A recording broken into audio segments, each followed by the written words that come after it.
For May the 30th, 2025, we talk about Parasocial, Pacific Drive, Subject, and much more. Welcome to Level 545. My name is Kaye Ross. I'm Dennis Furia. I'm Moxie. I'm Ben Merkel. And you're listening to The Level. It's a podcast for people who love video games. Hey there, Ben. Welcome back. Hey, yeah, sorry for my unexplained and explained absence the past 2 weeks. Yeah, that's fine. You were on the other side of the ding-dang continent. Yeah, I was in Canada last week. To be fair, that's normal. I mean, from where he usually is. Oh, yeah. I was on the same side of the continent, I guess, last week. I had a wedding in Newfoundland that my partner's friend from college was having. So, yeah, we took a trip out there for a while. That was nice. A lot of traveling because there are not direct ways to fly out there. So I imagine, yeah. Probably had to stop in Boston. Yeah, close. Well, we went through Halifax. But then we had to take a bus to get to Vancouver to be able to fly there in the first place. Oh, wow. Yeah. I'm imagining you on a canoe at some point. Yeah, thereabouts. Video games have taught me that the Pacific Northwest is nothing but an anomaly field, so I assume that's why it's hard to get around. Yeah. Mm-hmm. Yep. Newfoundland seems cool to me. I've got a soft spot for basically anything northeast like that. It's where they filmed The Lighthouse, and there were a couple of moments where you can see why it's not a big leap to put a black and white filter on that and have it turn out the way it did. So I feel like come here and see where they filmed The Lighthouse would not be my pitch for trying to get people to come. Yeah, they got other stuff. They got some moose and national parks and stuff. So I think that's the sugar that brings people there.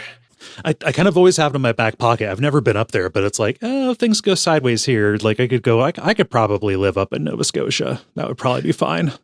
Go to Halifax or something. The island that we were on that was off of Newfoundland, they were talking about during the quarantine, they just stopped ferries there, and they're wow, we didn't have any cases for a couple of years because we didn't have any new people come here, and nothing came in, nothing went out. It felt like a preview for 28 years later coming out later this month, or next month. I feel like that's the real tourism pitch you do nowadays. Just, Canada, we don't have Trump. Well, Yeah. Definitely was feeling that coming back into the United States. Where it's Yeah. Well, I'm glad you had a good time. Yeah. And anything else going on? Oh, nothing too crazy. I'm going into the office tomorrow, and there will be kids from high school there, asking people about their jobs. Oh, and, wow. Life advice. So I'm excited to either poison or give them good advice. We'll see. Fucking run. Yeah. Oh, gosh. Nice. I had a pretty fine weekend. On Friday, Gwen and I recorded about I Saw the TV Glow. We did an extra. We did an extra episode. Nice. Yeah, we did an extra episode of Unfilmable about it with me and her because it made more sense than doing it with Gary. So that was a good time talking about that movie. I greatly enjoy, and thinking back to when I came on here, still in the closet, and I think my review of it was it's very effective at what it is trying to get across. That was a weird movie for me, because it had no impact on me. Was just nothing.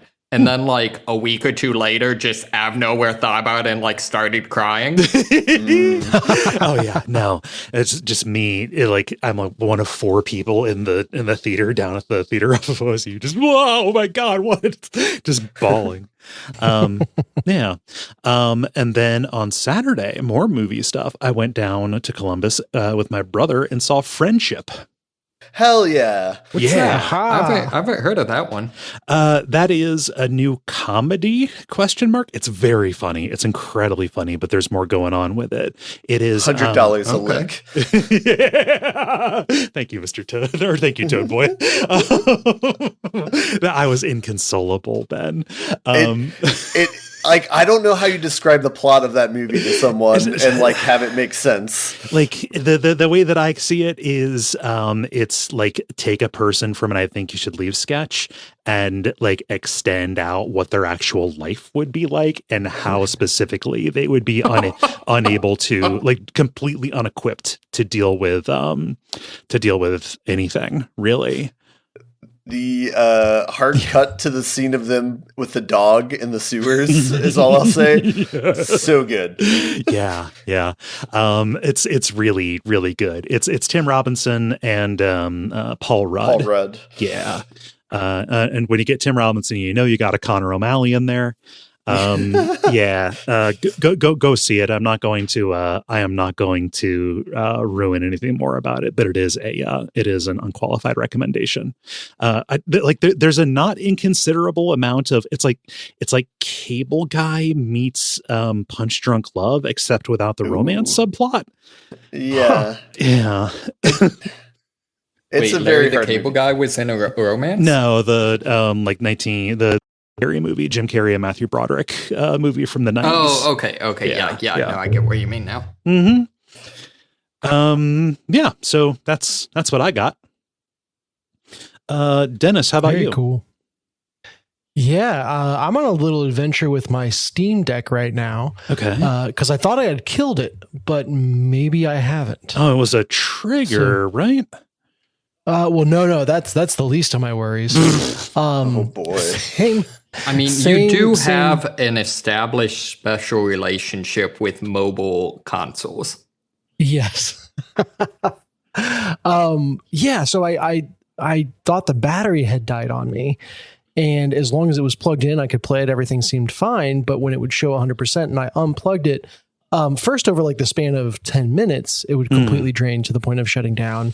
And then that got down to a minute, and then that got down to 10 seconds, and then I just couldn't unplug it. Oh. And I was like, shit. Like I wish I could say I know the exact time I dropped it that maybe was causing this. Okay. The truth is that thing gets dropped with enough frequency that it's like, yes, I could see something like this happening. Huh.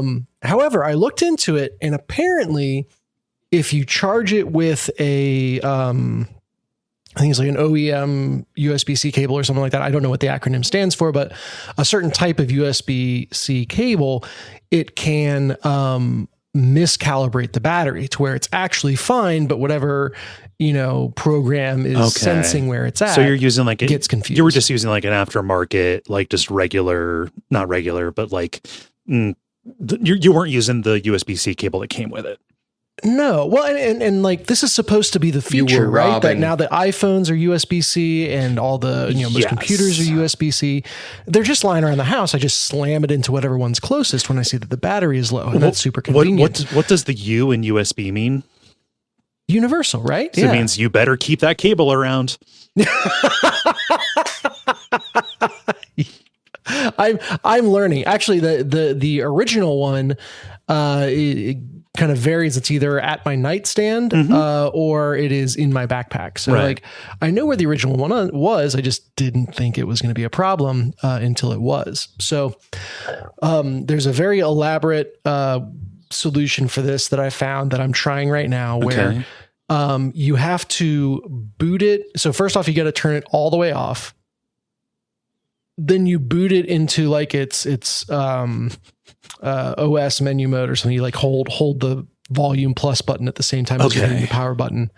And that just brings it up to like the F1 boot menu equivalent on the Steam Deck. Oh, yeah. And then you leave it there. Okay. And you let the battery truly all the way drain. Because what happens is, I guess, whatever's built in thinks that the battery is almost gone. And so it shuts down to protect itself.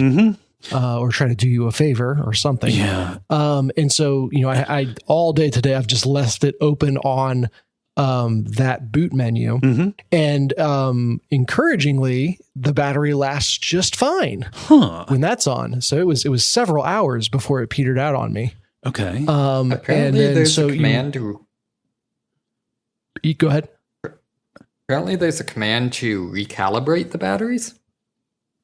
Yes, something like that. But basically what I read is like to get it recalibrated, you need to make sure you're actually starting from zero. Right.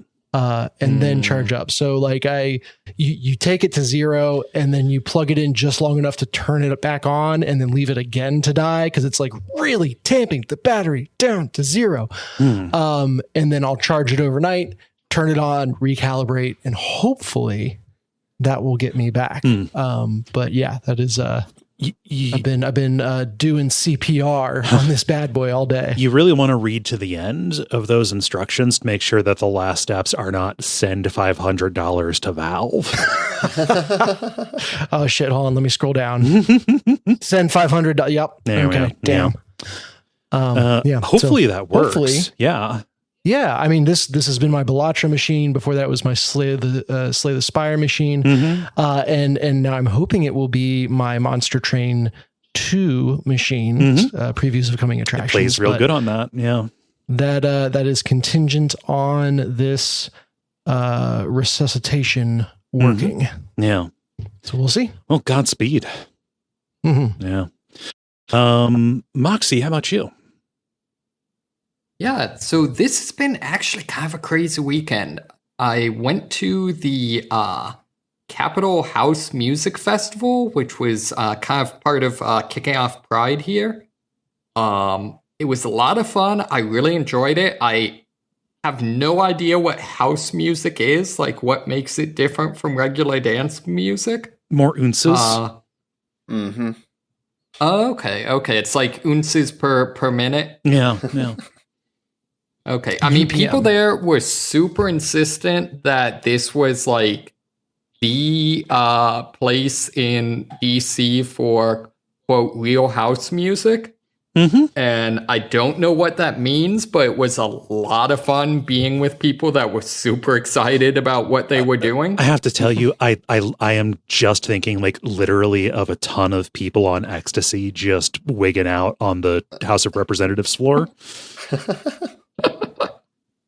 I mean, I would definitely watch that. Yeah, rolling in the rotunda, they call it. Yeah, you cannot prove that's not what happened. Yeah, if you listen to Madison Cawthorn, it's exactly what's happening. But why would you do that? So that's one for political junkies out there. Yeah. So good party. Yeah. It was a lot of fun. Just kind of hanging out, listening to music. No, it was really cool. And then, yesterday my church hosted the Gay Men's Choir, the DC Gay Men's Choir, which was really cool. I don't know, like I vaguely know that like a cappella like clubs are a thing, but I've never actually listened or gone to like a performance or anything like that. But yeah, it was a lot of fun. Nice. Did they do like religious music or? No, it was just. I mean, just hallelujah, whatever. It's raining men, right? They definitely did that. Okay. That was actually their closing number. Okay. Nice. But no, so I mean the combination of I think the real progressive church, so supporting the queer arts. Yeah. Our so yeah. Just kind of supporting it, and then also they were one of the groups that got screwed over by Trump taking over the Kennedy Center. Yeah, I knew that they were in the news for some reason. Yeah, so I don't know. I don't fully understand. Like, there's as I understand, like a greater DC gay men's chorus, and then like subgroups or whatever. So I don't know that this particular group was directly infected, but still kind of a solidarity type of thing. Mm-hmm. Acapella and House so that was a fun mashup of a weekend. Yeah. Yes. So yeah, it was a lot of fun. So things are kind of kicked off now. So now through like I think like first or second weekend of June is back-to-back stuff here. So cool. I'm super excited. Yeah.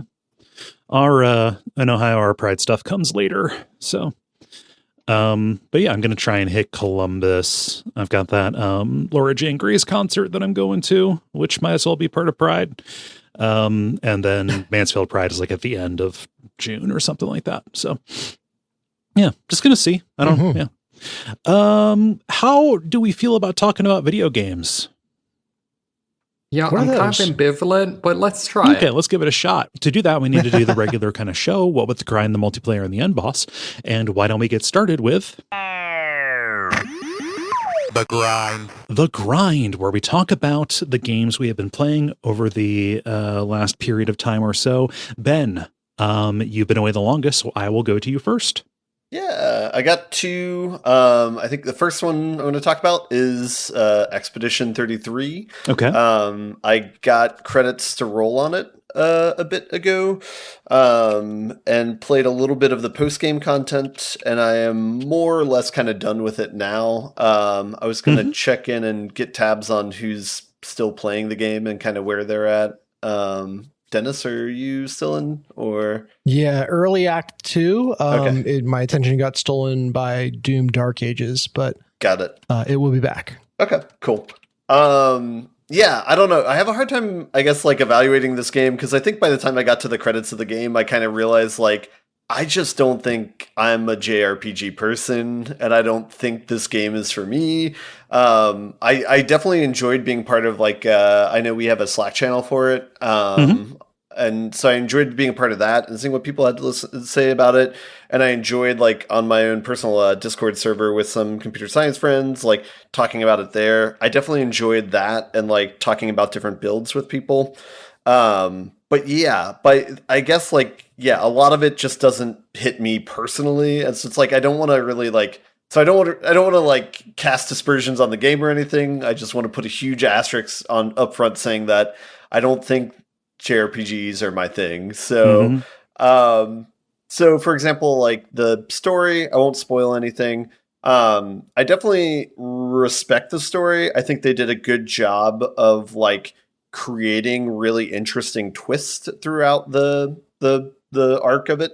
But just by the end of it, it just wasn't really emotionally effective to me, I guess. I thought what they did was interesting, but yeah, for me, it just kind of fell flat. But again, that's just, I think it's a personal thing. I was reflecting upon like Final Fantasy X, where it's like you fight your father in the last battle or whatever. And I think I had a similar feeling there where it's like, I don't care about this guy at all. I'm just going to keep playing the game, but like, this isn't doing anything for me. It kind of feels similar here. Sort of some of the end game content. One of the things you can do is you have like character, like your friend missions you can do, similar to like Knights of the Old Republic.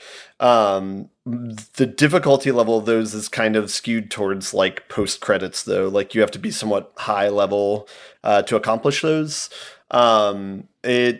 The level cap for your characters, I believe, is 99. I haven't hit it yet, but I think that's just from hearing about it in conversation. I think I'm somewhere in like the 80s maybe, and by the time you roll credits, you're probably somewhere like in the 60s, I would think. Okay. Just to give kind of a flag post for where everything is. And then the other thing that's interesting is you eventually get to level caps for your weapons of whatever weapons you choose to level up. And the max level cap for those is 33 and on par with the game. So that's kind of nice.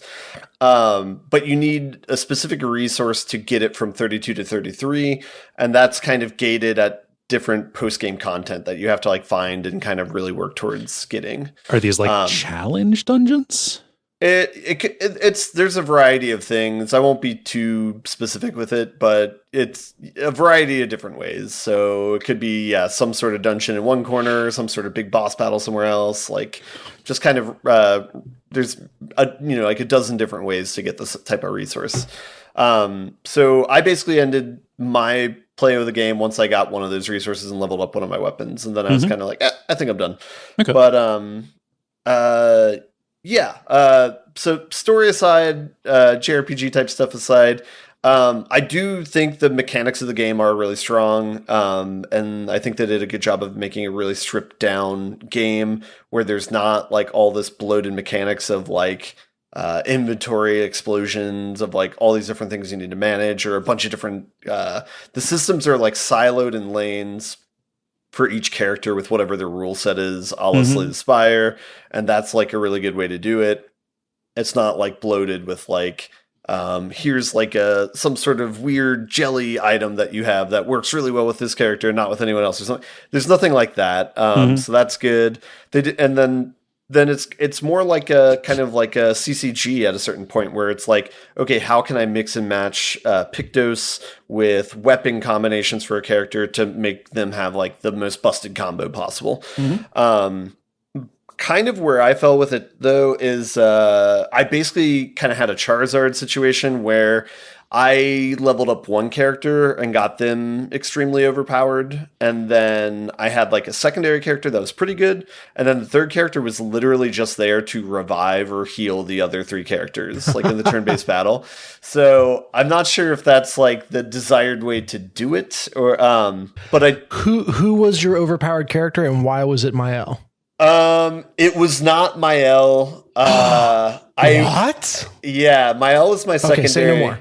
Mael was my secondary one, who is like not bad, like because she has the one move that was like nerfed, right? But it's still like really good. So, but I will just say that my primary character was somebody else, and I'll say that the main mechanic that I used with them was shooting, where like you shoot, you can shoot the enemies with the free aim, and I basically invested all of my like extra Pictos points or whatever, for lack of a better term, because I forget what it is, Luminous, I think, or whatever, into that character, so that, because there's a bunch of tiny different Pictos that you can learn with respect to like shooting that all kind of couple together, where it's like a 1 in 5 chance for burning, 1 in 5 chance for marking them. Whenever you shoot a marked person, they get a stack of burning. Like whenever you do this, like you can very quickly pile all those on together so that you have a pretty effective like shooting combo essentially. And then that person, the weapon that I use for their primary weapon, gives them 2 base attacks.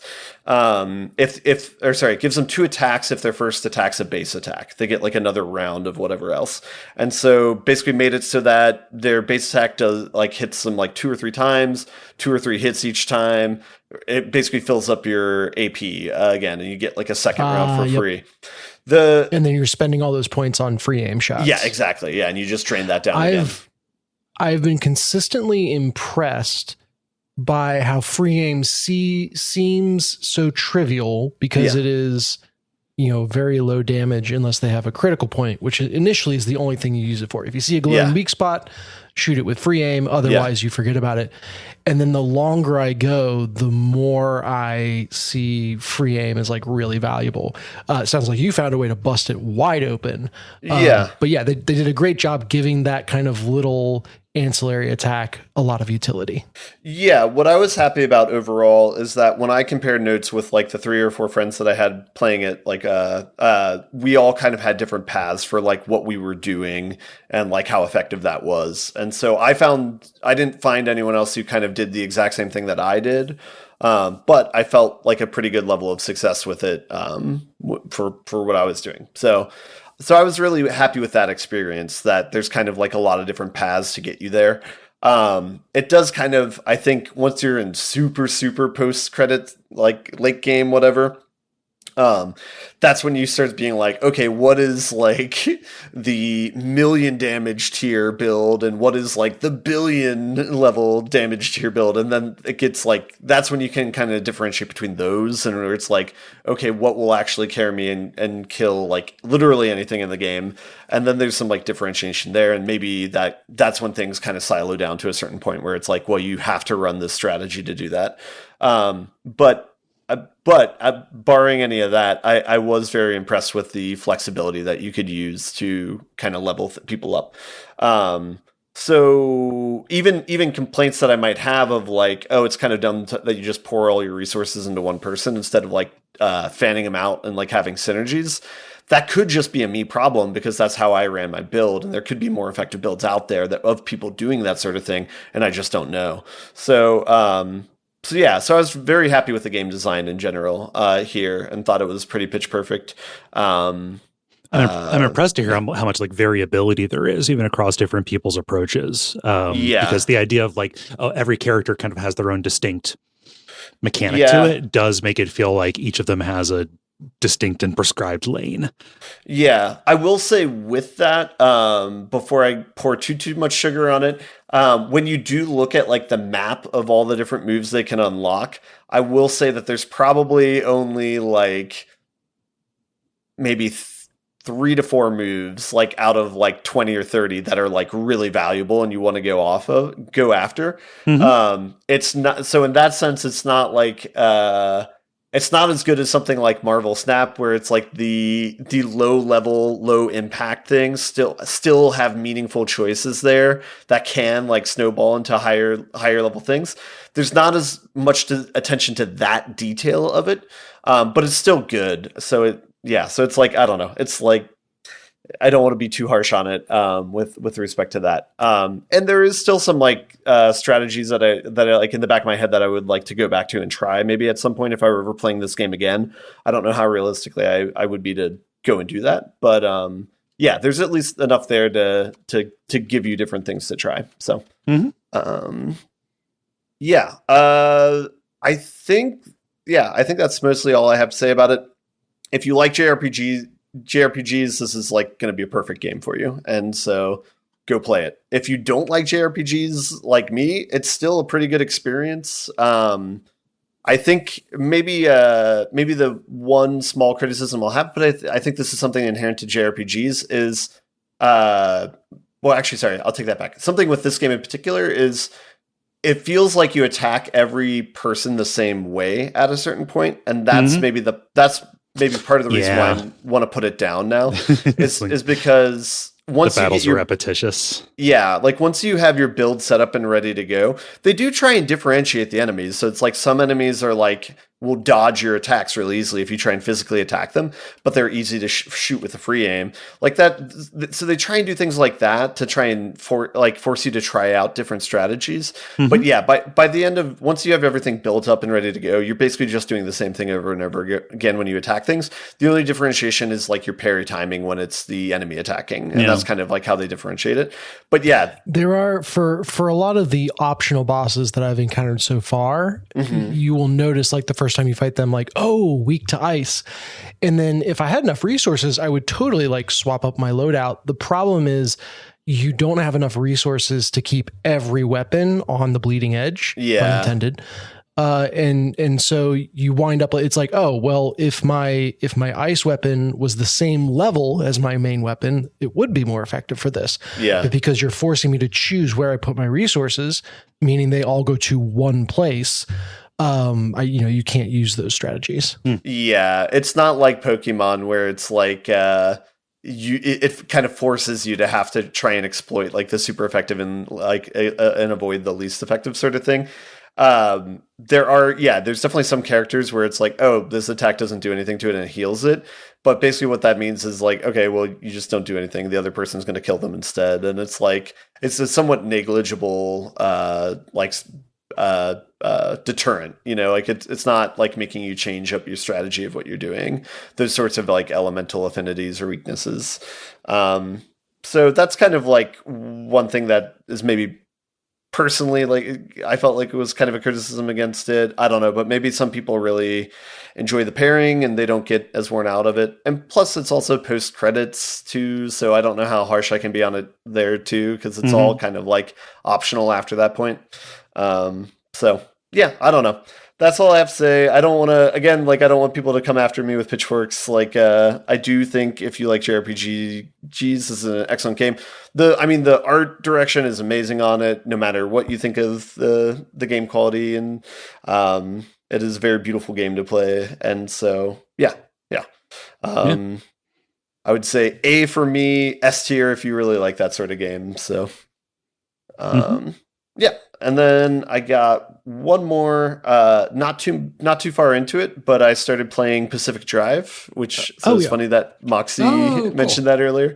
I'm only an hour into it, so I'm still kind of going through towards the end of the tutorial and figuring out like what a run is and kind of what the flow of the game is and like how you repair and take care of your car.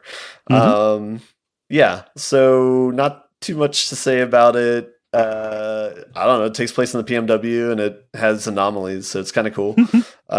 Shrug. I don't know. Biggest advice I'd give you is keep the radio on because the soundtrack is amazing. Okay. Yeah. Fair enough. I don't have too many questions yet. I'm still just trying to figure out the mechanics of the game. So I keep on forgetting that game exists, and I played like the preview build, which is like the first 2 or so hours, and had a very good time with it. I just need to, like, the next time I need like a survival-ish game, need to just remember that it exists and fire it up. Yeah, I've only done one loop of like going out, scavenging, coming back sort of thing. It's a really satisfying loop. Yeah, so I'm waiting to see like kind of how that evolves and like how you can do multiple waypoints and stuff when you're doing your navigation planning. But yeah, so super early into it. Don't really have too much to say about it yet, but that's all I got. Yeah. Dennis, I'm going to go to you because you mentioned something new. So I've got a couple more mobile games as I've continued my exploration. And then I don't know if I want to be the one to introduce Monster Train 2 because I've only played one run. Okay. But I imagine other people here will be able to pile on with me. You're about where I'm at. I played like one run. So like it might actually be best to save like the introduction until I know more than the monster deployment phase is really good as a really good addition to this. And that is pretty much my only opinion so far. What if everyone got deployed the same way as champions? Yes. Yeah. Unless Moxie, did you play Monster Train 2? I didn't know this was a thing. I will be playing Monster Train 2. Did you play Monster Train 2 too?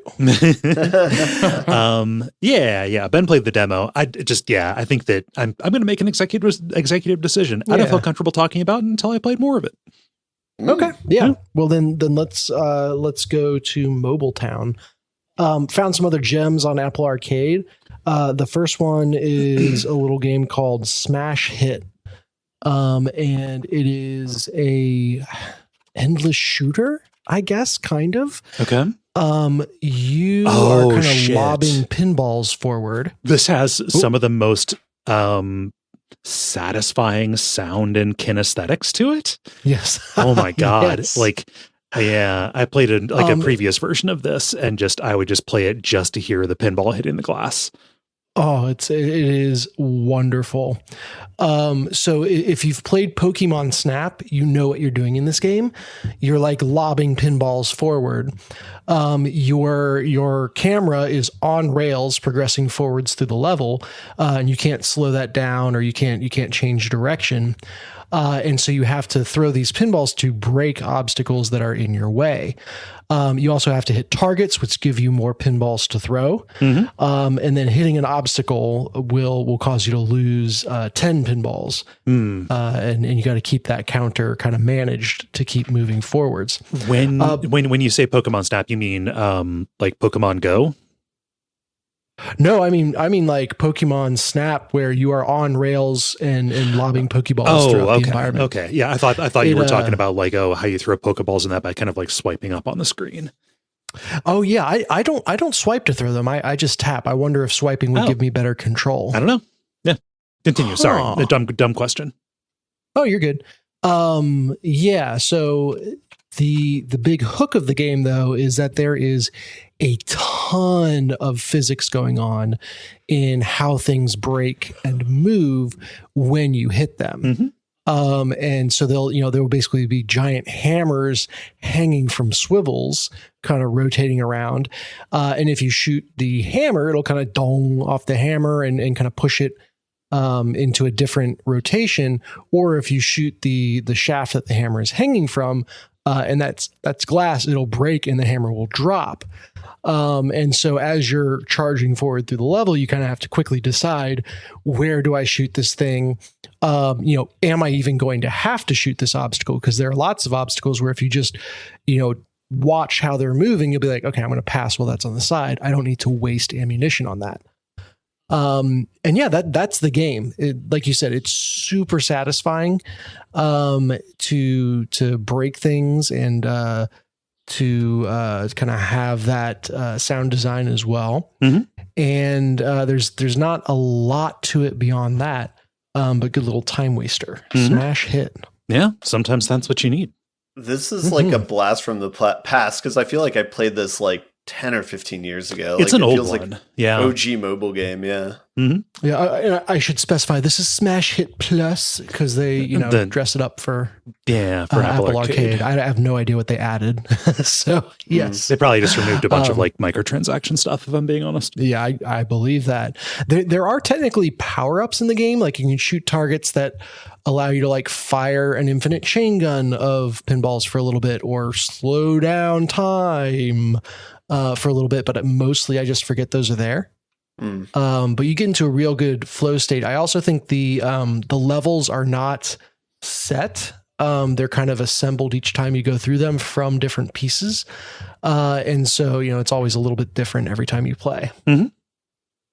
The other mobile game that I got on arcade is What the Car. I saw you playing this on Apple's weird like social gaming thing. I was like, oh shit, that game exists. I love that.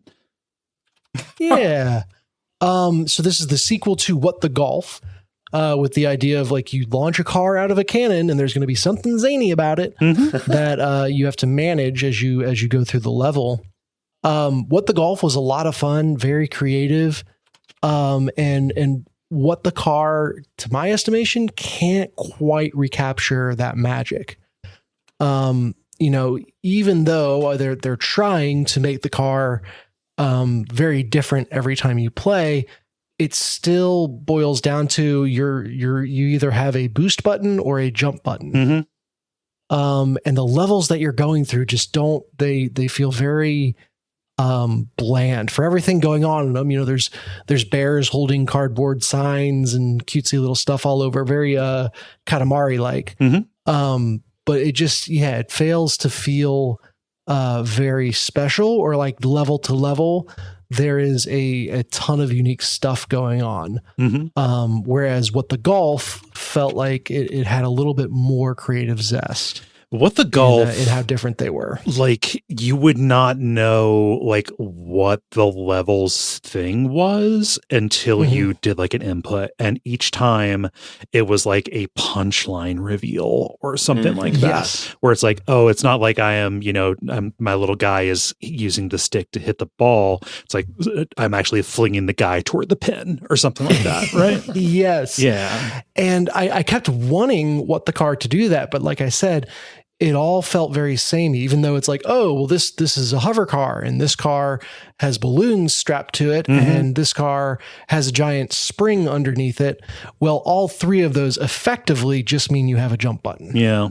And that was it. And like each of the what the golf, like there were different zones where like, oh, this is all like everything works by super hot rules.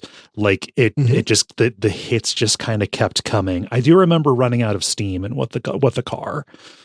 Yeah. So that probably was why. Out of gas. Oh yeah. Yeah, thank you, Ben. Yes. Well, it depends on which world I will you say were.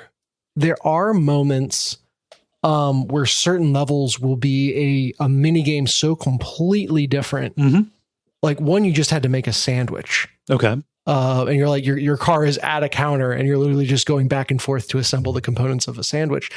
And I'm like, yes, more WarioWare in this, please. Yeah. Like those worked for me. One, you're on like a playground, like spring rocker type of deal. And you had to get that going hard enough that you could then fling the car off the playground over the finish line. Like fun stuff like that still had those kind of sparks. Yeah. But that was 1 out of every 10 levels maybe. And you're doing kind of samey stuff in between. It feels kind of like it feels like they're trying to replace like visual variety with like the unexpected mechanical variety. Like I have a distinct recollection of like, okay, I press the accelerator button and my car grows legs and starts running down the road, and that is very cute. Comma. Yeah, but functionally that is no different than if it had just had wheels. Yeah. So yeah, I wanted them to go crazier and more disparate, where the game is almost quickly figuring out what the game is. And I could see like a What the Party or something like that, where like this kind of style of you don't know what the rules are until you put in that first input could be really fun in bite-sized pieces. Yeah. I don't think What the Car quite gets there. There's a VR sequel too called What the Bat, where you are no way. Yeah, where it's like you're like a baseball game, but it does a bunch of stuff. I remember that being entertaining, but VR, for me, I'm either in the mood for it and I'm not, and I run hot and cold. I get real into it for a while, then drop it and forget that it exists. So yeah. So, those are the mobile games. We'll talk about Monster Train 2 when we've all had a chance to put a little more time into it. I have continued with Doom: The Dark Ages. And what I will say is, there is a very clear difficulty spike when you get into hell, which, diegetically makes sense. I can appreciate usually that is a momentous occasion in a Doom game. Yes. But it feels like you can kind of clearly feel the game shifting from teaching you to testing you. Okay. And I think, Doom in a lot of ways had just brilliant level design, game design, et cetera, behind it. And I'm seeing glimpses of that as I go, where it's each of these combat arenas has something interesting to it that is forcing me to change my approach. Like, what if this arena was so full of grunt fodder enemies that was the main problem instead of the big bad guys? Or, what if these two big dividers in the middle, you had to constantly be managing around? Or, just all these different level design tests are very satisfying to think about a little bit and then find an approach that works for. And I've been impressed that I've consistently used all of the weapon wheel as I've been going through them. So Doom still got it. Cool. And I'll continue on playing that. Any cool hooks with the shield? Has that changed at all, or is that going to continue to be just a backbone of the? No, there have been blades. There have been darts, but there have not been any hooks on the shield. No, so at a certain point you get runes. Come on. All right. Yeah. Okay. Yeah. Nice for that one. Yeah. At a certain point you get runes for the shield, which is like pick one extra power. The first one is like when you parry, you create like a little fault line that goes out forward from you. The other ones that I've unlocked so far are you fire a bunch of seeking darts out of your shield. And then the one I just unlocked and haven't messed with yet is you like power a automated turret on your shoulder. Mm-hmm. So those are all very interesting concepts, but I've found the fault line, just because stunning enemies is so important and the fault line does a bunch of stun. I've focused on upgrading that instead of trying out the new stuff. So they led with their best foot for the runes, maybe a little too much there. Oh yeah. Yeah, so that's the big new thing is now the shield has different loadouts or kind of bonus powers that you can add to it. Mm-hmm. Okay. Yeah, so that is the Dark Ages. I am now on another flying a dragon level. So it feels like they've kind of got a cadence of, couple regular levels, giant mech level. That's smart. Couple regular levels, flying a dragon level, and then repeat. Yeah, that's fine. Yeah.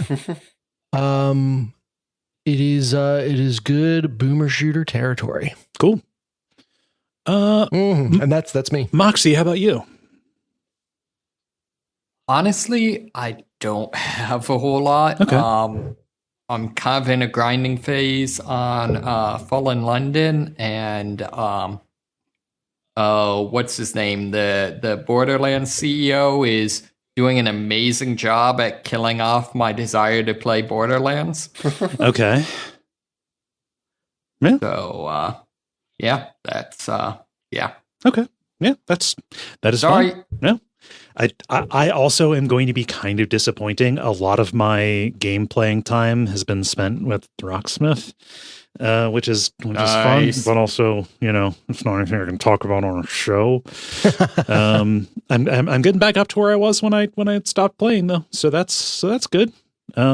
You just need to come on and be like, "Oh, I learned this new song. I'll play it for you." Yeah, I don't know. I don't want to do not here. Not that like that would literally just be me playing on an audio. That would just be me playing on with with a song. Like if it was a stream and people could see, like I could demonstrate like the notation and stuff, that would be cool, I think, because I am an advocate for it as like a good way to learn songs, if not learn how to play an instrument. Yeah, so like the two games that I streamed this past weekend, on Friday, I streamed a short horror game called Subject. This is a walking sim with slight puzzle elements that has kind of a setting where you are in this test chamber, kind of doing flashlight house stuff. You are looking for interactables, picking up an item, and going to see where you can use them. The idea being that they're trying to like test you for psychic phenomena, and horrible things are happening. There are like jump scares and stuff that seems to be following you, and the situation kind of deteriorates from there. It's impressive as a solo kind of deal, but I didn't find it to be especially scary or find the puzzles to be that challenging. So that was a bit of a dud. That is just called Subject in brackets. I do have to say that the gag where you like open the desk drawer and just a hand comes out of the desk drawer and pulls it back closed. That was very cute. Yeah, unintentionally kind of adorable. Oh yeah, it was incredibly cute. It didn't really fit in a horror game like that, Mm-hmm. Yeah, but like it's a solo effort and it's like less than an hour. Probably a little bit too much money for that, and I almost never say that. But they made a product. They etc. They advertise how much time it takes. The other just say wait for it to go on sale. Yeah. That's what I'll pull a bet on that. Wish list it. Doesn't cost you anything. Moxie, you were going to say something? Oh, I had to leave early. Are you ever actually in danger? Because like the couple of jump scares I saw, if you didn't run, the monster just kind of stood there looking at you. I don't believe you were ever in danger. No. Yeah, like even when you're in a room that is like filling with blood, like there's no real time limit to it. Eventually the blood just kind of stops rising. So I don't know. I don't know that I'm asking for it to have like instant fail conditions or whatever, or be more like frustrating. But like to give you an idea, like everything you can interact with has a little like eye icon painted next to it. So like it really is just kind of like pulling you along with it. Which is fine. I mean, there's not really anything wrong with it. Yeah. It's more interested in being like a linear series of fun images that they came up with more than a game about solving puzzles in a space. Yeah. More interesting is a game called Parasocial. Ooh. Yeah. This is by a small Japanese studio. I think it's two brothers called Chilla's Art. I have done games by them. They're really interesting. They've made a ton of them. But like every few months they put out like a roughly 2 hours like horror walking sim kind of thing. Kick ass. Sorry, that motorcycle came through loud and clear. It was great. Yeah.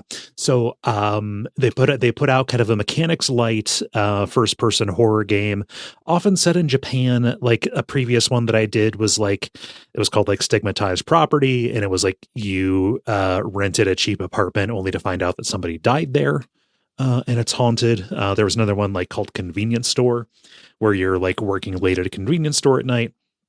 This one, I'll just spoil it. There's nothing explicitly like supernatural about it. You're playing a VTuber who is being stalked. And you're, trying with your friend to figure out what's going on, but it takes place over the course of several days. And like weird stuff keeps happening. There's a guy who just kind of keeps showing up. Hey, Greta. Wait, is it Greta? No, sorry. Greta just like jumped on me and then jumped away. Yeah. And like, it's 2 hours. So like to say too much about what happens in it would kind of, spoil it. And I think that cool things do happen, even though that remit, kind of does make it clear, like, oh, there's a guy who's coming after you. But the way that it kind of ends up being really interesting. There's a lot in this that kind of feels a little bit like Perfect Blue, a little bit. The Satoshi Kon movie from like back in the 90s, the anime about the pop star. Yeah, I thought it was real cool. And it has interesting ideas in it. And I don't know, it's neat to play something that is just kind of a thriller, almost more so than like an explicit horror thing. Yeah, it looks cool. Yeah. It's neat. I don't know. I like that studio because if there's ever a time where I just need a 2-hour game to cover a night, I can just grab something. I only did this one not because it's the most recent, but because it was just the most highly rated of them from recently. I haven't done one of theirs in a while, so. Yeah, I see one of their other ones is Shinkansen Zero. Is that is that like the platform one, but in a train? Yeah. It is it's really similar. To my understanding, it's really similar to Exit Zero or Platform Zero. Okay. Yeah. I think it's them saying, oh, we could probably do that too. And then making their own version of it. I'm curious about that. Their aesthetic is different than the kind of like hyper sterile Platform Zero kind of thing. Mm-hmm. So I don't know. I'll probably do that one sooner rather than later because I'm curious about it. It was either Parasocial or that one. Yeah. Okay. Nice. Yep. And that's what I got. Any questions about either of them? No. Okay. Sounds good. Go back and multiplayer. Now it is time for the multiplayer where we ask you a question and you answer it. Dennis, what is the question that you asked the nice people? Yeah, and this was proposed by Aaron. Thank you so much, Aaron. It's unfortunately kind of a bad habit in all of media, but especially in video games, to kind of pander or talk down to the audience. and just really be didactic in a way that detracts from the story being told.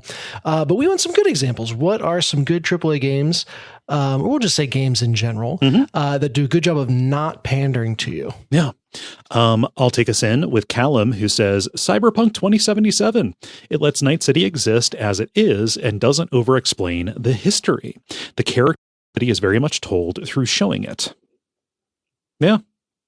No, agreed. Like the codex in that is good. It's written from, Johnny Silverhand's point of view. So like, I always love that. That's cool. I always love that whenever like an in-game resource is written from a perspective and not just omniscient, which is nice. And the fact that nobody says like, oh, he's my choom, choom, what we say instead of friend. Like it just lets you sit with the slang and figure it out through context, even when it's really goofy. I've only done the Edge Runners anime, but I am impressed by like the first exposure to that stuff. It's like, oh, this dorky fake slang. And then by the end of it, you're like, oh yeah, no, that sounds completely natural. Yeah. It just commits to it. And there's no such thing as non-embarrassing cyberpunk. So I mean, I like the genre, but it's just true. Let's see here. Moxie, what does Hurricane Belushi say? That's such a great name. It's a really good username. Hurricane Belushi says, Animal Well. I can't think of any other game that has so many cool little gameplay mechanics, bubble jumping, frisbee surfing, kitty rescuing, but allows you the joy of figuring it all out by yourself. That's not even considering all the secret optional items. Yeah. Do you have anything to say about that, Ben, being the resident Animal Well person? Yeah. I mean, yeah, it does a pretty good job. It's not a AAA game. Yeah. I'm not trying to be hard on them. I'm just saying this is what I kept coming up with, where it's like, oh, this is a game that doesn't talk down to you. Oh, it's an indie game. Yeah. I think you just kind of have to take it, just take it as it comes. Moxie, what does Michael say? Michael says, the original Monster Hunter. Some blame certainly lies with my kid brain, but I put hours into that game without grasping the core loop of kill monsters for parts, make better weapon, kill more monsters. I played it like an RPG and fought each boss once and tried to move on. I wonder if Michael is talking about like the original Monster Hunter, like the weird like PS2 online one, like way back in the day. Yeah. I don't know. I think Michael. I don't know of any other original Monster Hunter. But yeah, I think Michael is the person who last week I was like, I had a follow-up question, and then they like answered it just after we finished recording. Yeah. But yeah, Monster Hunter is really, I mean, in my experience, not interested in telling you what to do. So I get it. No, in general. Yeah. Dennis. What is your answer for this? Rather than circling back around to myself because we didn't get very many, I'll let you give yours. Well, I think we all realize like, oh man, it's hard to think of a AAA game that doesn't patronize you. Yeah. And so I could be misremembering here. So I'm going off of like how it rests in my mind. So someone could write once this comes out and be like, no, there were totally a ton of tutorials in it. But the original Uncharted, to my memory, did a very good job of just using like in-game context clues to how you should be fighting. And rather than having like, oh, pause and pop up, and if you hit an enemy near a ledge, you might push them over that ledge and yada, yada, yada. It's like, oh no, let's present you with someone that you're going to hit next to a ledge and you'll see how they bounce off of it. And then you've got that in your repertoire. So from a gameplay standpoint, they, again, to my memory, they did a good job of kind of introducing you to all the different mechanics of that combat, kind of as you went along, by putting you in situations where it was bound to happen, versus like stopping you and telling you explicitly, hey, do this so that happens. For all their faults as a studio, like to my memory, they have always been good at that. you know, like from the stuff that I played. So I'm going back to like Uncharted 2 and then up through, Last of Us, which takes me to my answer. So I saw pandering, like, oh, does it pander to you or does it not? So I've got Last of Us on the brain. My news story relates to it as well. But when I think of pandering, think of like, oh, is it, just being like, oh, fans, you're going to love this, and making it so you not only do not play as Joel in Last of Us 2, but like you don't spend the entire game as Ellie, a character you know about.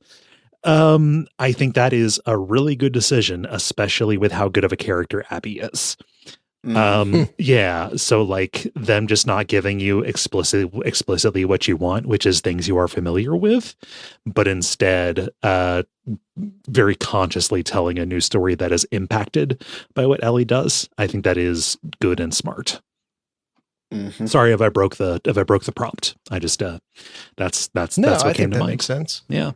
I haven't watched a single episode of the first or second season, but it feels like, Naughty Dog did a lot of interesting stuff in The Last of Us 2, the video game, that also like would piss off alt-right shitheads. Yeah. And then in the TV series, it still did a whole bunch of stuff to piss off alt-right shitheads, but forgot the stuff that made it interesting. Yeah. If that makes any sense.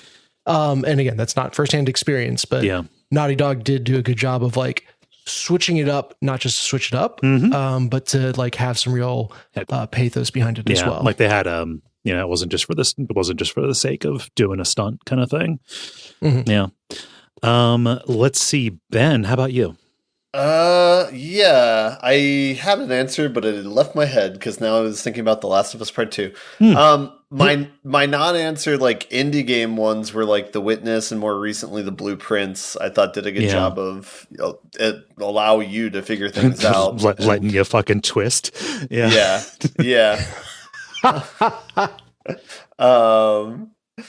But yeah, I'll circle back to me and maybe I'll remember my AAA one. Oh, never mind, I got it. BioShock Infinite. BioShock Infinite I thought did a good job of like telling you things, or like if you pay attention to what's going on in the scenery and the narrative, you get all the subtext of what's going on. Most of it's on the surface as well, but I appreciated that. Yeah. Cool. Moxie, round us out. Man, I feel like I'm the wrong person to ask for this because especially from gameplay, generally of the opinion of like not explicitly telling the person is bad game design. Okay. So like, not that I think that's just my preference, but yeah. I don't know though. In terms of though like fun ways to do tutorials and stuff, the thing that comes to mind is Shadow of Mordor's thing where it starts out with you training your son how to fight. So it's you're not learning how to fight, you're not learning the mechanics, you're teaching someone else the mechanics. Yeah, that's good. Yeah. It's kind of cool. That is also the game that introduced stealth kills by having you sneak up and kiss your wife. Yes, that also. I forgot about that. Yes. Yeah. Also, in terms of more general, like, not pandering, I love Paradox for just to piss off racist fans of Crusader Kings, making it so that your kingdom will innately assimilate other nearby cultures, and every character in the game is neither straight or gay. They're on a spectrum. I feel like Paradox is constantly in a fight with the worst Hearts of Iron players. Yep. Oh man. Oh, I do want to call out the worst instance of this just because I find it funny. The original Borderlands in the tutorial has like, hey, crouch in order to get under an obstacle. And then there are literally no obstacles to crouch under the rest of the game. It doesn't even have you like go under a broken door like always happens. Nope. There is absolutely no need to crouch for the entire rest of the game. Fun. Throwing over to Expedition 33, like the characters, there is a tutorial on how to crouch to walk under stuff, which literally it's just text that says like, if you walk into a low area, your character will crouch. Like there's not even an input for you to do it. Mm-hmm. And then it comes up so infrequently throughout the rest of the game that it's like, oh shit, crouching moment. Whoa. Okay. Yeah. That was a thing. Like, I don't know if they're disguising loading screens and it's places where they couldn't think of any other way to do it or what. Mm-hmm. But yeah, it is very funny that they had a tutorial for a complete non-mechanic because there's literally no input to have you crouch. But they don't want you to be like, you come up on, again, like a broken door you have to get under. It's like, oh, where's the button? I can't crouch. Oh, I can't get through it. And you never just walk toward it. Yeah. Well, it's like in Gears of War, you eventually stop trying to go anywhere that has a waist-high wall. Right. Yeah. So anything that's not a complete open walkway, yes, would get ignored if you didn't know about the crouch. Yeah. Well, yeah, that's a segment, I think. Thank you, Dennis, for posting this, and thank you, folks, for responding. If you would like to participate in this, follow us on Blue Sky at thelevelpodcast.bsky.social and watch for the prompts to go up on Monday afternoons. The End Boss. Now it is time for The End Boss, where we talk about things that are happening in the world of video games and how we feel about them. Ben, break my heart. I will maybe hearten your heart. There was news this past week that Alex Garland is going to be writing an Elden Ring movie. I need to reread the headline to make sure that is a correct fact. This was... Go ahead, sorry. Yeah, A24 is making it, and so I could see why they would want to pair up with him. I think he's kind of their golden child since Civil War was like one of their most financially successful movies, and that's one that he directed. I think I talked a couple months ago about Warfare, the movie he co-directed this year that I really enjoyed. Yeah, Garland's been around for a while. He has plenty of movies that he's made. I think everybody probably has their own favorite Alex Garland movie, whether it's like Annihilation or Men or Ex Machina or whatever. But yeah, odd pairing, I guess. But he is an outspoken video game player, also an outspoken anime watcher. I don't know if this will stick a landing or not, but it has a lot stacked against it. That is not even necessarily me being concerned about him. Like the only movie of his that I have seen looking at this, I guess I saw 28 Days Later, but like was Annihilation. And I like Annihilation just fine. Very little else he's done has looked interesting to me. And, you know, that's not impugning your taste if you enjoy his work, Ben. It's just, you know, kind of the thing. I just think that doing it as a movie is a really, really bad idea. Like, we know nothing about what the story is going to be, but like, unless it is like super zoomed in on an event that takes place well before the game actually happens, I cannot see this being anything good. Yeah, it is. Yeah, the thing that's so surprising about it is like it's not like a TV show or it's not like X, Y, or Z, because it's like the game is so massive and like, you know, it takes dozens and dozens of hours to even complete. But like, yeah, it's like, what are you going to do in an hour and a half? Like, is the entire movie just one boss battle, or you know, like. Yeah, Soul frame for frame. Yeah, Souls adaptations are bad. Like, go read the Dark Souls comics. They're really terrible. There's only like 1.5 like trade paperbacks of the Bloodborne comic that are any good. Yeah. You know, like the only idea that I could see working for this is oh my gosh, like if like the Black Knife plot or something very, very specific in the in the history. I will say, I think my pitch would just be like a situation comedy set in the wherever the Knights of the Round Table area is. Right. Just no combat, the entire thing, just like D and what's his name, Angry Dude, just hating each other. Yeah. I will say, to try and hearten this, is like usually his movies are pretty idea heavy though, or like there's usually some sort of framework or some sort of like core idea that the rest of the movie's fleshed out from. So I do anticipate there being some level of like thought in that direction at least. And he's writing and directing it. So it's like, I don't know. I'm excited for him just to make movies. So the fact that it happens to also be a video game movie, like, sure, I'll take it. I mean, hey, come on. He directed Dread. Like, that was pretty solid. The news story came out that he ghost directed that movie, apparently. Which I guess didn't want his name on it? No, it was like something, there was another director there, and like details are sparsely coming out that like they basically asked him to go back and like reshoot and redirect some of the things because he had written it and not directed it. But he is kind of ramping up as a director at that point. Before Ex Machina was his first like officially titled directed film. But to echo Kaye, it's less about Alex Garland and more that Elden Ring feels like a piece of media that would very much resist being translated into a movie. Right. You know, like if you tried to make Watchmen a movie. If you tried to make like the game Battleship a movie. Oh fuck. Okay. Well, if you tried to like make a movie out of the emojis on your phone, fuck. Honestly, nothing is not a movie. You know, I think that it is just my like it is really just like, I don't know, my predilections, but like the only adaptation that I want to see of Elden Ring is like a tabletop like setting book. Like a source What book. if it got turned into though like a multiplayer battle royale game? We're gonna find out this weekend, I guess. So yeah.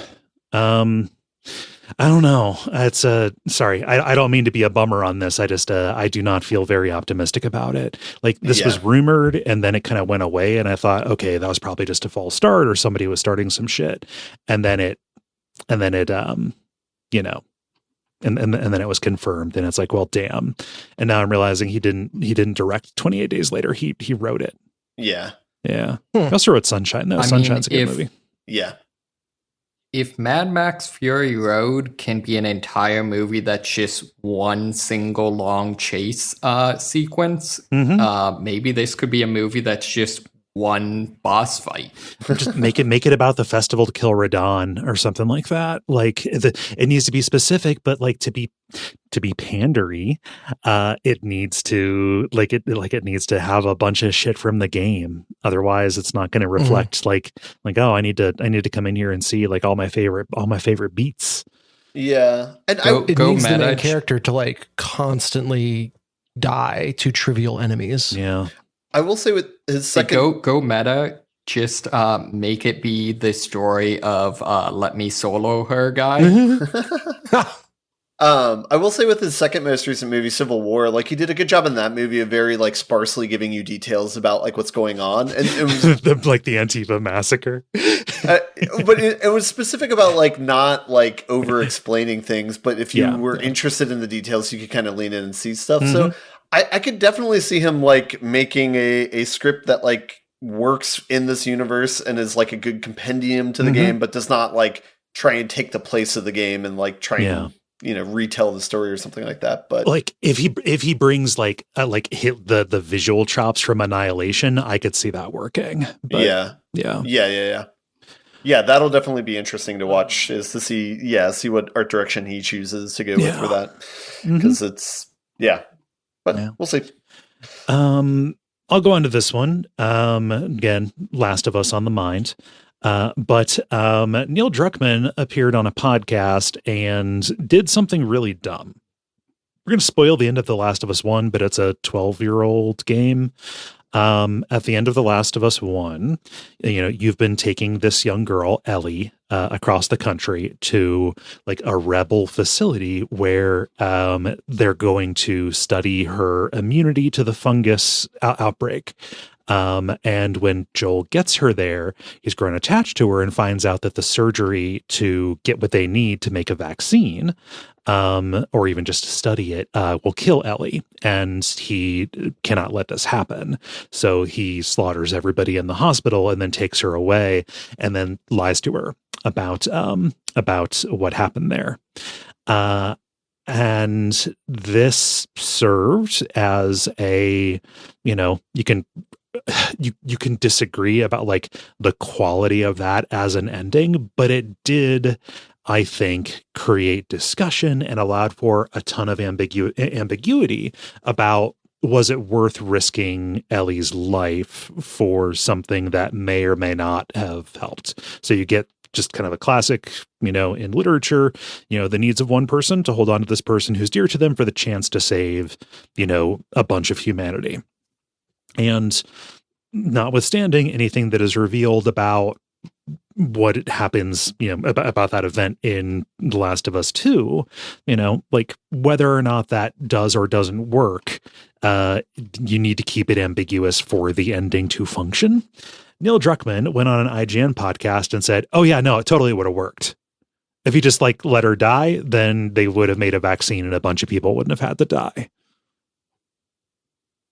Cool. Thanks, dude. Yeah. Cool. Thanks. That is a really, really dumb thing to do for like the one lasting good legacy of that work, which is an ending that was like internally controversial, like among people who liked it. Yeah. Yeah. What a say holding the meme of holding the dog's mouth shut under the table with Moxie. I'll post it. Okay. All right. Yeah. I need to look at the quote. Our intent was, yes, they could make a cure. Now, is our science a little shaky on that now that people are questioning it? Sure. Our science is a little shaky. People that now that people are questioning it, I can't say anything. I can say our intent was that would have made a cure. That makes the most interesting philosophical question for what Joel does. You fool, you buffoon. And that's frustrating, not just because he comes out and wait, did he just go anti-vax too? I don't know what he was saying. His politics are weird. But like, I forget what I was going to say. I'm sorry. I lost it, but no. Okay. No, what's frustrating is like, he knows enough to make a story that has like a really wide appeal. Right. But like he knows enough to make it by accident and not understand why it worked. Yeah, it's like one of those things where it's like sometimes directors can give too much information about their work, and I don't know. Yeah, but I don't know. It's a double-edged sword because it's like sometimes they'll illuminate things that people did not see, and it's like I think that it's up to the director to decide, like use their discretion at it, and I think that this is a failure of discretion, right? Yeah, like sometimes somebody needs to come out and say like, oh no, this is wrong. People are taking the wrong message from this. The director of I Saw the TV Glow, Jane Schoenbrunn, tried to keep things ambiguous, but somebody like came up to her and said, oh, this movie seems like an endorsement of suicide. And they were like, no, that is absolutely not what this is. And like explicitly said, this is like, nobody take that away from this. Like, yeah, they didn't want to say, guide people into what to think about it, but also said like, no, that's actually wrong. There's a time for a director to come out and get in front of that. That was it. Yeah. I mean, the most charitable read is that Druckman fully believes that like, the audience is allowed to have their own opinions on what happened the same way he is. And he's like, it's a level playing field. We all speculate. Here's what my narrative is, but nothing about Neil Druckman tells me that is the level of emotional intelligence he's bringing to this. Right. So yeah, that was honestly like it seemed like a huge own goal, and I will continue to just pretend he didn't say that because I think the work as it exists, like this is a perfect case for death of the author, like, fuck you. You don't get to decide what that is. Yeah. Blah. Anybody have any other thoughts about this? Am I overreacting to it? No, I think just because we have access to all the information all the time, like people feel the need to fill any gap. And it's like, no, the gaps are good. The ambiguity has value. It's a very specific Western way of thinking that feels like making things clearer is always better. Yeah. I can see how like they might be in a position where they have to start putting down more concrete choices in certain places if they're elaborating it for the TV show. But I haven't seen any of the new seasons, so I'm not sure if there's any context there or not. I've got no idea. Part of this is also like, should this have ever been a TV show? I mean, you can, but independent of all that, though, it's probably better if you can recognize when something is like a good, like gray, like moral question, and maybe not like reduce that. But I don't know. Maybe there's something else going on. Yeah. But okay, I agree with Death of the Author, though. I see the meme here. Us talking about The Last of Us's ending being good and trying to stop Moxie from from saying like, no, actually it's dog shit or whatever. Yeah.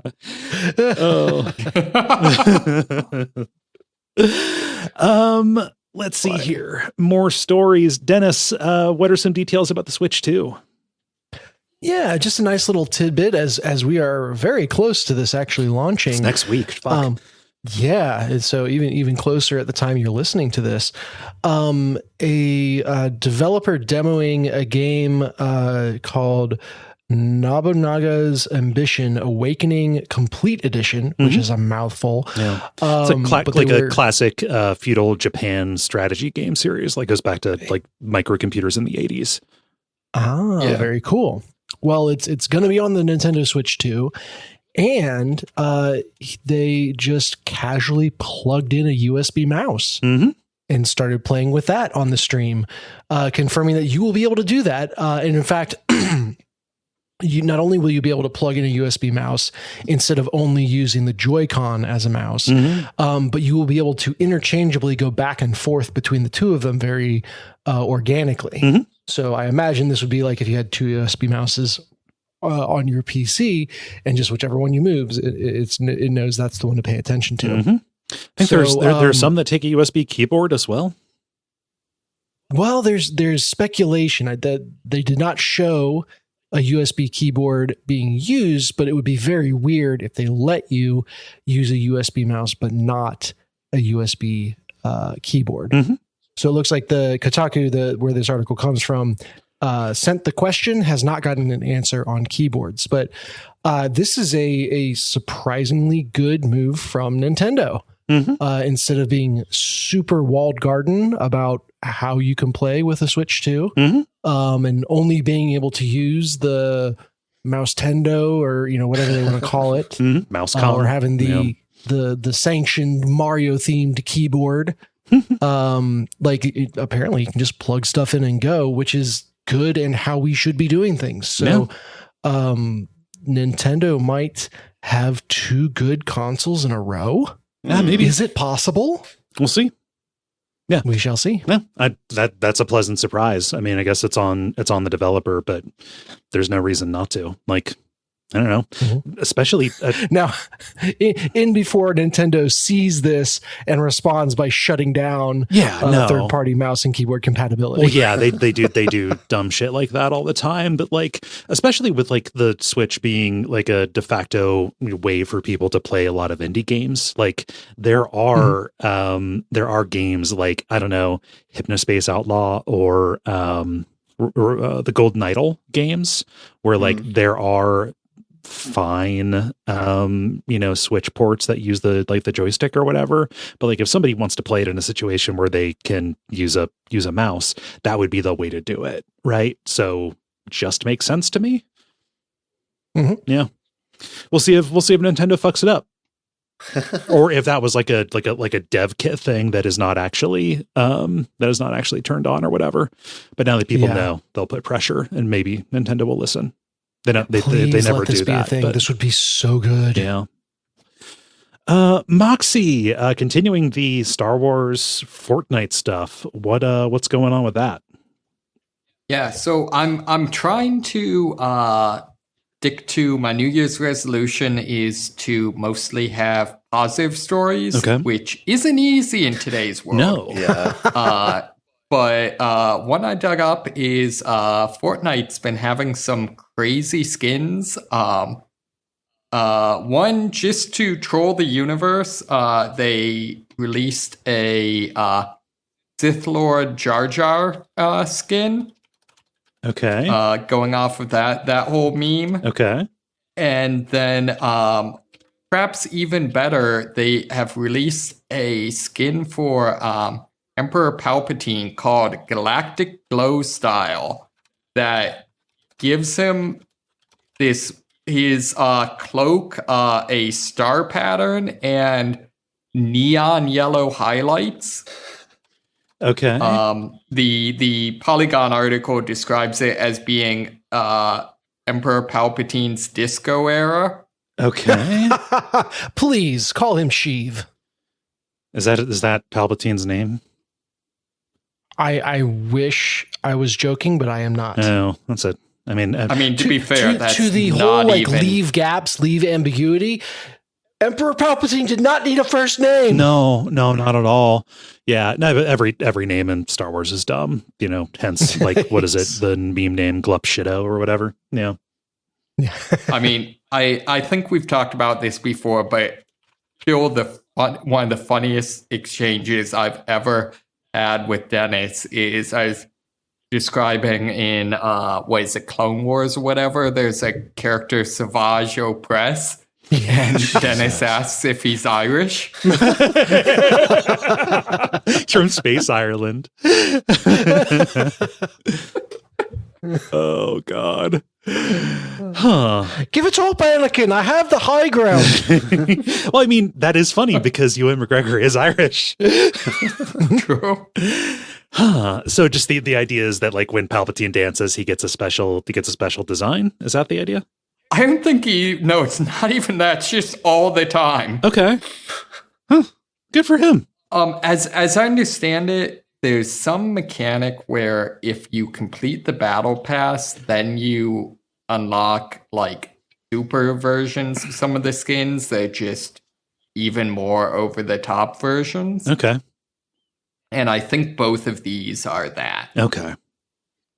Well, was it maybe Crew Pass? That's none of my business. I mean, yeah. Fortnite. I appreciate Fortnite. I don't understand Fortnite. Yeah. It's. I take the Lovecraftian cultist approach. I can recognize its value, but knowing too much would destroy me. Yes.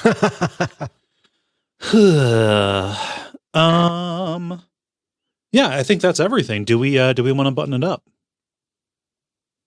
Let us button. The credit.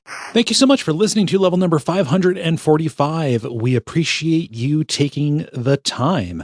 You know what to do. Leave ratings or reviews. Tell your friends.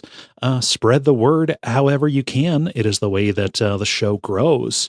You could also support us on Patreon.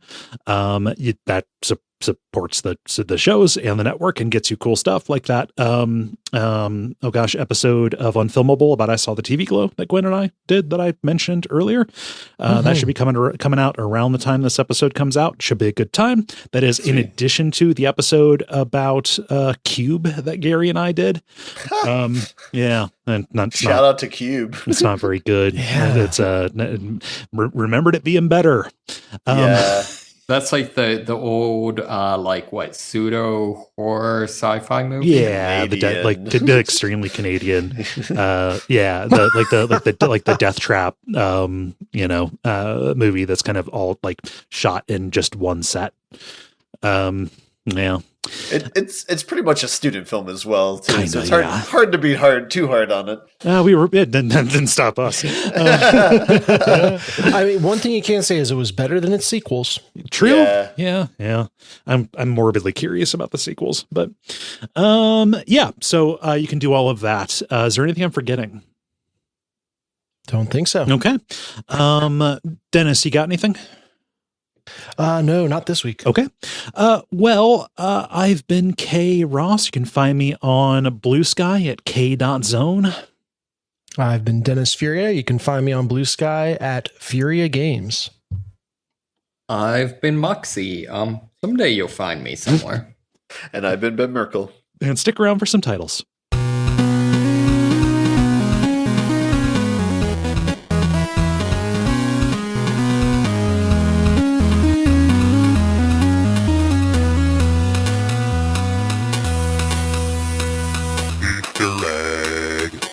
Okay, I didn't write any down. Ooh. Yeah, take it. Sure. You didn't either, Ben. Totally fine. Yeah, I took this week off. Oh, okay, that's fine. That's fine. I got you, Baze. Okay, what you got? Don't you worry. So the first one is non-embarrassing cyberpunk. Okay. The joke being that when you listen is there's no such thing. Uh-huh. And then I wrote down towards the end, Savage Opress, only styled as an Irish last name. Okay. That's kind of great. Okay. Let's see, Moxie, do you have anything? I had one. I had it's super satisfying to break things. Ooh, I like that. I support this. How do we feel about it? Super satisfying to break things. Rings true. Okay. Agreed. It is decided.